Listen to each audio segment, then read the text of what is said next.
Eu vou até o Rio Grande do Sul agora com novas informações sobre o caso de Otávio Júnior, o empresário que matou a família e depois tirou a própria vida. 5 pessoas foram encontradas mortas dentro de um condomínio de luxo e o Otávio estaria endividado, com dívidas de mais de 30 milhões de reais. Ele era um empresário bem-sucedido e no meio dessa pandemia ele acabou se afundando em dívidas.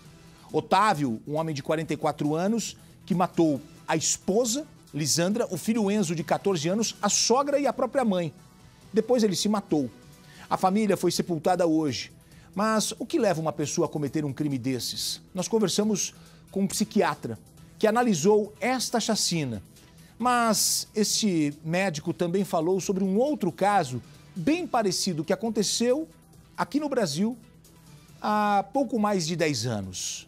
Roselane Dávila também matou os parentes, depois tentou tirar a própria vida, mas ela não conseguiu. Nos 2 casos, a família passava por dificuldades financeiras. Reportagem na tela do Balanço. O ano é 2014. A empresária Roselane Piscinini tira a vida do marido, da irmã e da sobrinha, de apenas 6 anos, de forma repentina. A minha intenção era de proteger o Silvio. Não foi do banditismo, não foi do ruindade. Não, eu entendi. Não sei se isso serve dizer essa palavra, mas foi o que aconteceu. Depois de matar os familiares, Roselane tentou o suicídio. Ela deu 2 facadas no próprio pescoço, mas foi socorrida e acordou no hospital, dizendo não lembrar do que tinha feito. Ela foi presa, mas logo transferida para um instituto psiquiátrico forense, onde ficou por 5 anos até ser liberada. Há muita semelhança entre esse caso em Novo Hamburgo e o que aconteceu aqui nesse condomínio de alto padrão na zona sul de Porto Alegre, onde o também empresário Antônio Driemeyer, de 44 anos, matou o filho, a esposa, a própria mãe e a sogra. Em ambos os casos havia uma dívida milionária, uma falência financeira irreversível, o que pode ter sido o fator determinante para o início de uma profunda depressão. Nós fomos conversar com um psiquiatra forense para entender os porquês de casos tão cruéis dentro do ambiente familiar. O que é um suicídio expandido? Na realidade, a pessoa que comete esse tipo de ato, na realidade, em princípio, dentro de uma lógica delirante, né? De um delírio, de uma alteração da percepção da realidade, né? A pessoa estaria psicótica, né? O que é psicótica? A pessoa tem uma distorção da realidade e age baseado nessa distorção da realidade, né? Então, dentro dessa lógica, a pessoa, na realidade, está cometendo um suicídio e não um homicídio. Mas esse suicídio, ele é expandido, né? Ele é expandido a quem? Ele é expandido às pessoas que ele mais ama.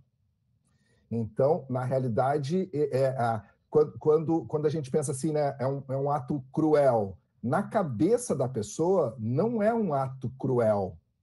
É um ato de diminuição do sofrimento das pessoas. O psiquiatra ainda explica que, em alguns casos, essas pessoas dão indícios de que estão depressivas. É preciso estar atento. Depressões típicas são aquelas em que as pessoas estão aparentemente tristes, sem energia, estão desmotivadas, sem esperança. E tem também as depressões atípicas, em que aparentemente a pessoa possa estar mascarando esses sintomas, né? Claro que a quem conhece bem as pessoas vai notar que a pessoa está diferente. Os investigadores são sempre orientados a procurar por cartas. Uma outra questão que eu penso é o seguinte: talvez fosse bom ver a polícia ver se ele não deixou nenhuma carta. Porque, normalmente, né, na grande maioria das vezes, os suicidas deixam cartas, né? E uma outra questão, normalmente, toda pessoa que vai cometer um suicídio, ela deixa pistas de que vai cometer um suicídio. O período de isolamento social em consequência da pandemia fez os casos de depressão aumentarem no Brasil. De acordo com um relatório da Universidade Federal de Pelotas, em parceria com organizações mundiais, a incidência do diagnóstico de depressão no país cresceu 40% nos últimos 2 anos. Existem vários fatores que levam as pessoas a terem depressão, fatores ambientais, fatores biológicos, fatores de desenvolvimento das pessoas, né? Então, o que eu acho que é bom, é bacana, eu agradeço muito a possibilidade de, às vezes, falar nos órgãos de imprensa, órgãos públicos, é a gente poder detectar isso e evitar que isso aconteça nos jovens, nos adolescentes, nos adultos, nos velhos, em todas as pessoas. Porque hoje a depressão, ela é uma das maiores pandemias, né, epidemiológicas que a gente tem no mundo inteiro, né? E aí sim a gente pode entrar numa discussão que ela não seja somente psiquiátrica, que ela seja sociológica, filosófica, econômica, etc. Nesta manhã, a família Driemeyer foi sepultada no cemitério Jardim da Paz, na zona leste de Porto Alegre. Familiares e amigos estavam comovidos e em luto pelas perdas repentinas. Eu peço desculpas porque ontem eu não consegui falar o que eu queria falar. Eu fiz a seguinte pergunta: como classificar este homem que faz um ato desse? Ele foi covarde, ele foi egoísta.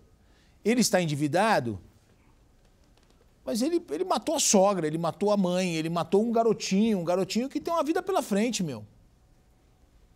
Ele colocou o sentimento dele, a dor dele, o problema dele, como se o problema dele tivesse que compartilhar com todos. E olha, eu não quero deixar vocês mal de grana, então. Eu não quero deixar as dívidas. E aí ele vai e mata as pessoas da família. Aí eu falei isso ontem, algumas pessoas me criticaram, falaram, pô, o cara tá passando por um...